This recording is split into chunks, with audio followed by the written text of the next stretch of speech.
Bonjour à toutes et à tous, je suis très heureuse de vous retrouver pour une nouvelle émission de Mon Invité. Dans l'urne, mon invité cette semaine, dans le cadre de mon tour d'horizon des nouveaux visages, issu des élections municipales de notre région, n'est autre que Grégoire Laloux, sorti premier des urnes à Amnéville.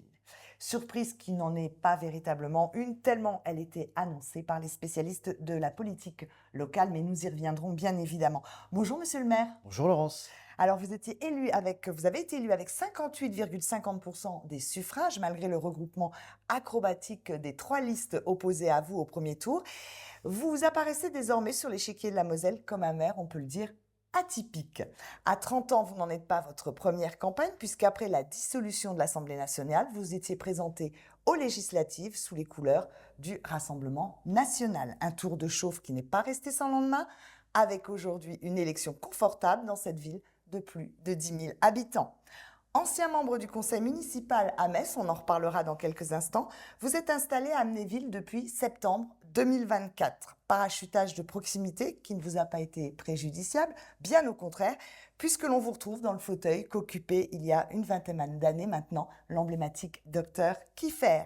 Comme pour tous mes invités, Grégoire Laloux, je vous ai proposé de choisir le lieu de cette interview et sans hésiter, vous avez opté pour ce bureau qui renferme une grande partie de l'histoire de la commune d'Amnéville. Alors pourquoi ce choix lourd de symboles ?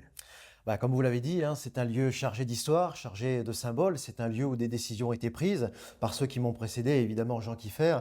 Donc c'était tout naturel pour moi, venant d'être élu maire officiellement vendredi par le conseil municipal, que je vous retrouve aujourd'hui dans ce bureau, dans lequel j'ai déjà pu travailler, m'occuper de certains dossiers, effectuer un certain nombre de rendez-vous. Donc ça me semblait incontournable comme lieu Très bien. d'interview. Alors, si vous deviez vous présenter en une minute, si vous deviez présenter les étapes importantes de votre jeune carrière, ce seraient lesquelles ? Écoutez, moi, premièrement, je ne suis pas originaire de la Lorraine, je ne suis pas, je ne suis pas né ici, je viens du Pas-de-Calais, j'ai grandi dans une petite commune proche d'Arras.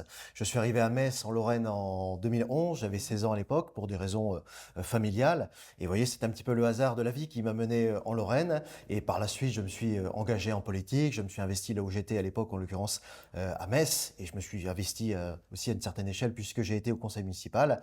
Et puis voilà, les engagements successifs m'ont conduit à Amnéville via les législatives que vous avez mentionnées. Et donc, c'est toute cette proximité que j'ai déployée depuis et qui m'a amené dans ce fauteuil. Dans ce fauteuil. Alors, vous venez de le rappeler, Grégoire Laloux, à 25 ans, vous étiez numéro 2 sur la liste de Françoise Grolet à Metz.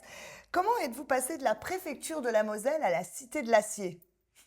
Eh bien, là aussi, un peu par le hasard de la vie, j'étais candidat aux élections législatives, certes en 2024, je l'étais déjà aussi en 2022, et c'est en 2022 que j'ai vraiment découvert, on va dire, Amnéville et Malancourt, que j'ai vraiment découvert et su tisser un lien avec les Amnévillois, puisque j'ai fait beaucoup campagne, particulièrement dans cette ville, et voilà, j'ai été attentif, on va dire, des difficultés, des problèmes, et je me suis rendu compte du fossé qui s'était creusé entre le maire, son équipe, le maire de l'époque et son équipe, et la population, une population qui n'était pas écoutée, qui n'était pas entendue sur un certain nombre de sujets.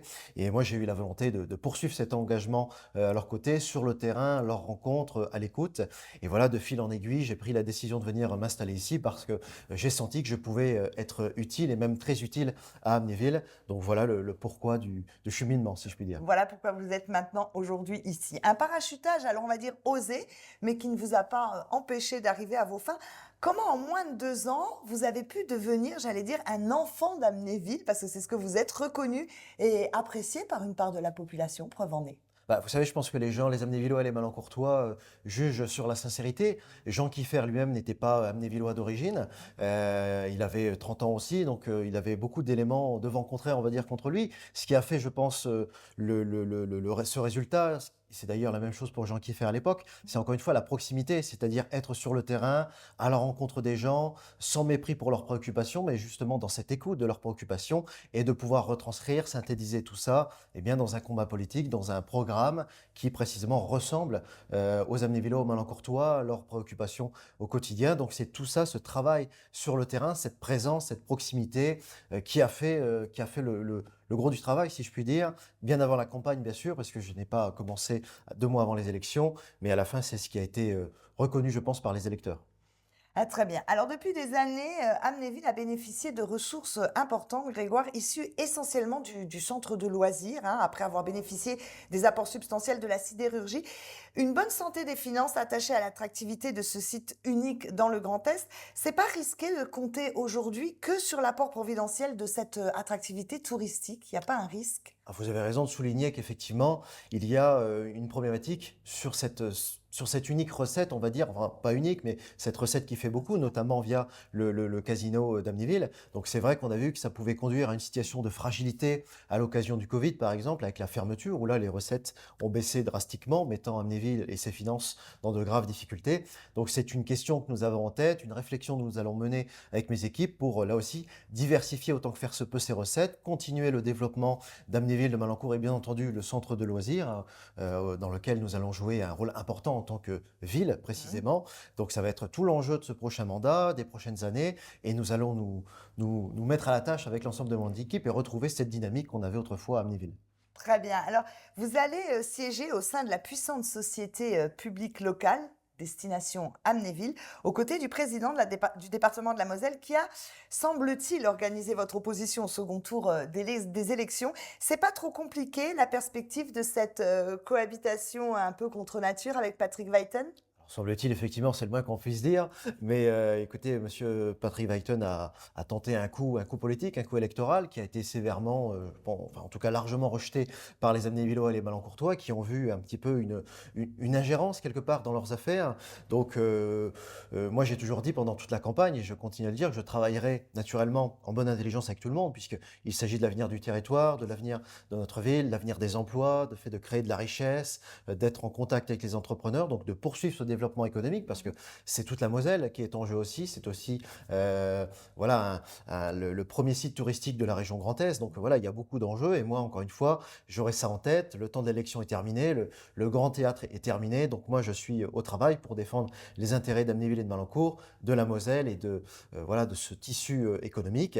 Et je travaillerai encore une fois avec tout le monde. Et j'espère que M. Weiten et d'autres auront eux aussi cette volonté de travailler là aussi en bonne intelligence, parce qu'encore une fois, c'est l'enjeu du territoire qui compte avant tout. Dans l'intérêt du territoire. Quel est aujourd'hui votre plus grand dessein pour Amnéville? Est-ce qu'il y a quelque chose, un projet qui est plus important pour vous Mon grand aujourd'hui? dessein, c'est justement de retisser ce lien entre la municipalité et la population qui a été pendant ces dernières années abandonné, hein, j'ose le mot, c'est-à-dire où on a eu une équipe municipale qui a eu une forme d'indifférence à l'égard de leurs difficultés quotidiennes. Je pense par exemple à la sécurité, mais de façon générale le cadre de vie, le fait d'avoir des administrés qui n'étaient pas reçus, qui n'étaient pas écoutés, qui n'étaient pas entendus, dont on ne s'attachait pas à résoudre leurs problèmes quotidiens, parfois des petits problèmes qu'on pouvait largement résoudre. Ben, c'est tout ça que je veux faire, c'est-à-dire redonner ce cadre de vie aux Amnévillois et Malencourtois qui s'est dégradé aujourd'hui à Amnéville sur la question de la sécurité bien sûr. Il y a la question de la santé, Mmh. la question des services de manière générale, la question des festivités. Il ne se passe plus grand-chose dans notre ville. Donc c'est tout ça que je vais faire à Amnéville, redonner son cadre de vie à Amnéville, qui autrefois, ben, c'était une ville, les gens nous disaient ah, vous êtes d'Amnéville, quelle fierté, vous avez de la chance. Eh bien c'est tout ça que je veux refaire, que je veux retravailler. Il ne s'agit pas de dire que ce sera parfait évidemment, mais en tout cas faire en sorte qu'au quotidien, eh bien, ce soit beaucoup plus agréable d'être amnévillois de par les services, les festivités et la proximité. Parfait. Alors, vous avez très peu de temps pour vous organiser. Quelles sont pour vous aujourd'hui, quand vous arrivez, les premières urgences principales? À la première urgence, dès vendredi après-midi, pendant ce week-end et hier matin, ça a été le budget. Préparer le budget qu'il va falloir voter dans des temps très contraints. Donc ça, c'est la première priorité, bien sûr. Il y a évidemment quelques dossiers chauds et importants qu'il nous faut gérer, mais c'est vraiment le Le premier sujet, budget. c'est de faire voter le budget. Très bien. Alors, votre jeunesse plaide pour l'amorce d'une nouvelle dynamique pour Amnéville, on a bien entendu, afin de mettre un terme à ces querelles intestines qui ont miné, il faut le dire, hein, le conseil Tout à fait. municipal.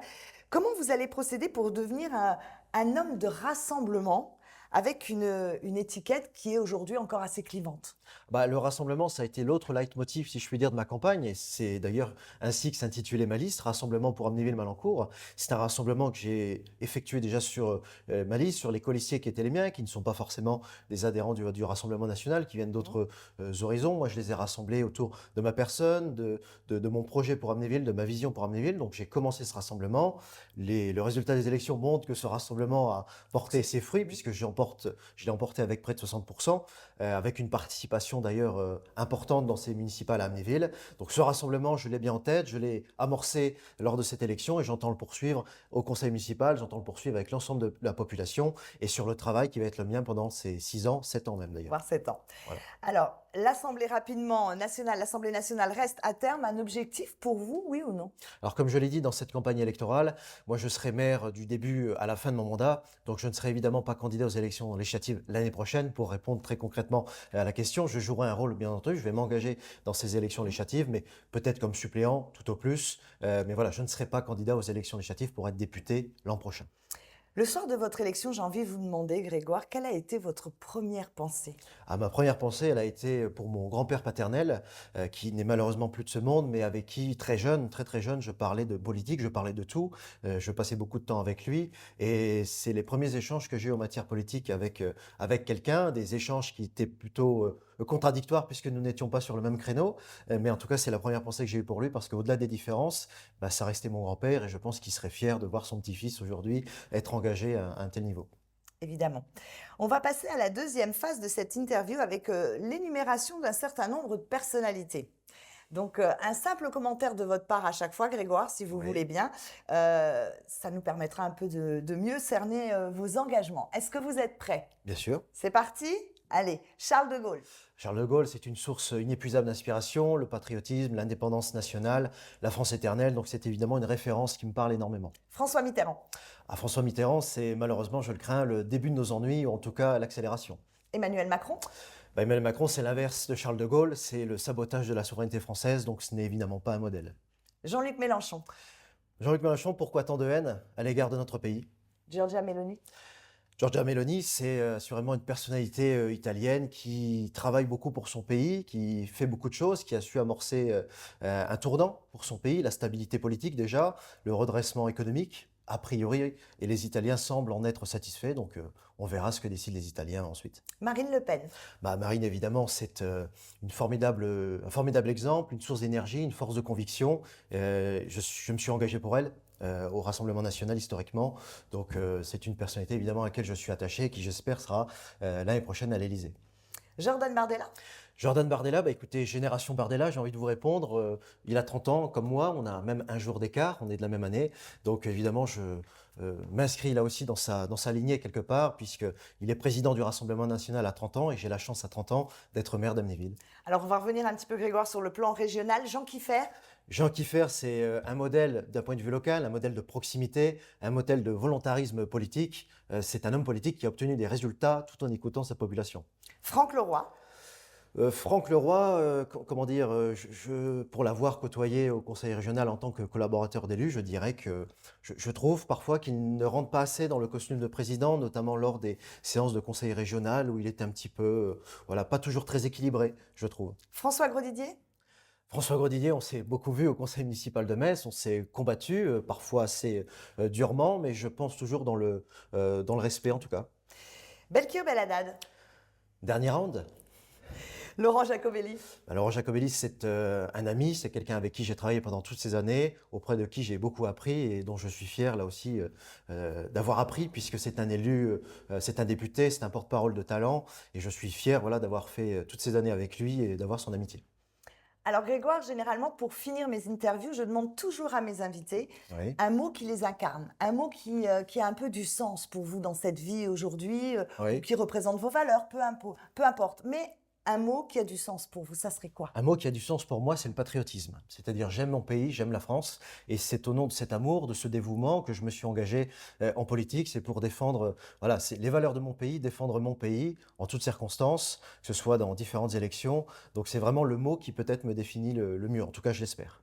Le patriotisme. En tout cas, merci beaucoup.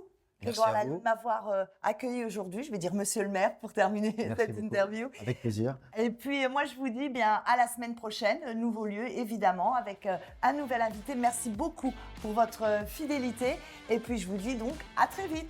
Bye bye. Au revoir.